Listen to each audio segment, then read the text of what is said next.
This is the Public Health and Wellbeing Amendment Bill, 116 pages of proposed legislation that have erupted a political furore in Victoria.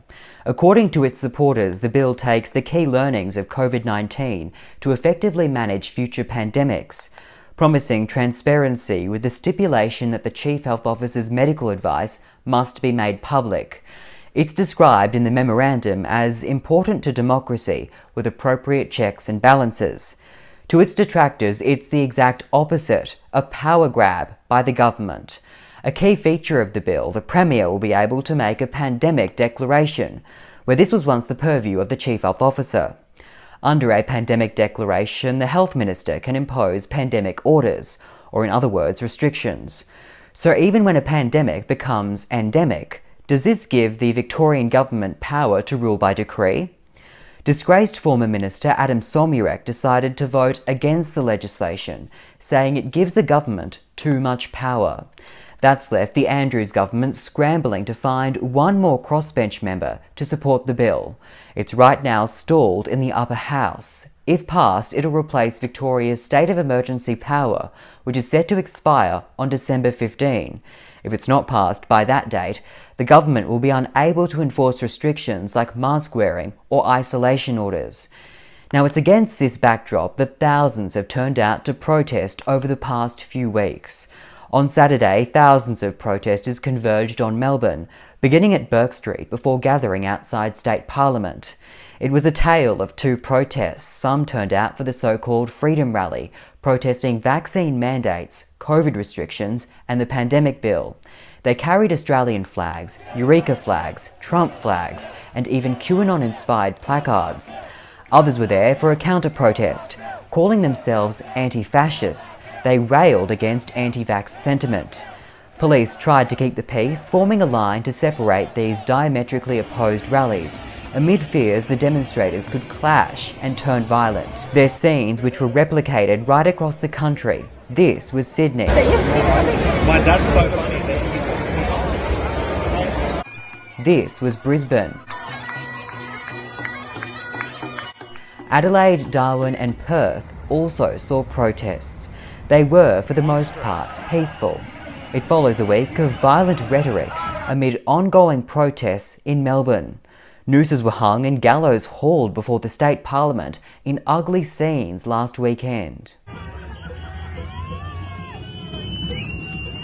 Victorian MPs have been subject to a new wave of threats and intimidation, with protesters coming after any MP who dares to support the bill. Animal Justice MP Andrew Medic said, "My worst fears turned into reality after a man threw a spray can at the back of his daughter's head, landing her in hospital." Medic's daughter is understood to have been spray painting over an anti-vaccination poster when the alleged attacker started arguing with her. Police say she threw the can towards him before he threw it at the back of her head. Video shows the moment she fled to a nearby shop. A police investigation is ongoing, but Medic says he has reason to believe the attack was related to his support for the pandemic bill. Scott Morrison took to Twitter to condemn the violence, calling it an attack on our very democracy.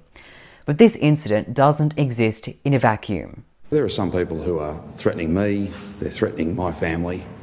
They are essentially attacking the safety of my family. Be really clear and hear this message. I will not be deterred from the work I'm doing to keep every family safe. There's been death threats, there's been threats to rape my staff, there's been people threatening to bomb my office. WA Premier Mark McGowan was forced to close his electoral office after anti-vax extremists made rape, death and bomb threats against his staff. It follows the decision to mandate vaccines for most workers. Scott Morrison has repeatedly called for an end to vaccine mandates. State leaders have accused him of fueling the anti-vax movement as tensions flare in the latest war of words.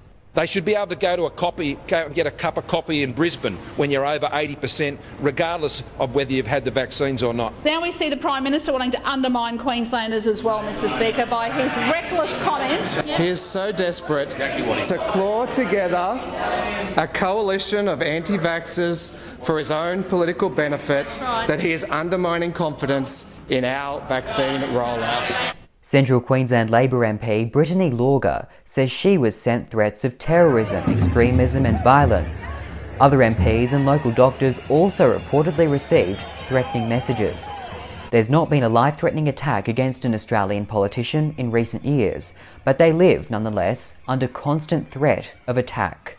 Pandemic frustrations, increased political polarisation, and a rise in extremist rhetoric on social media and from politicians have all been cited as contributors to this worrying trend.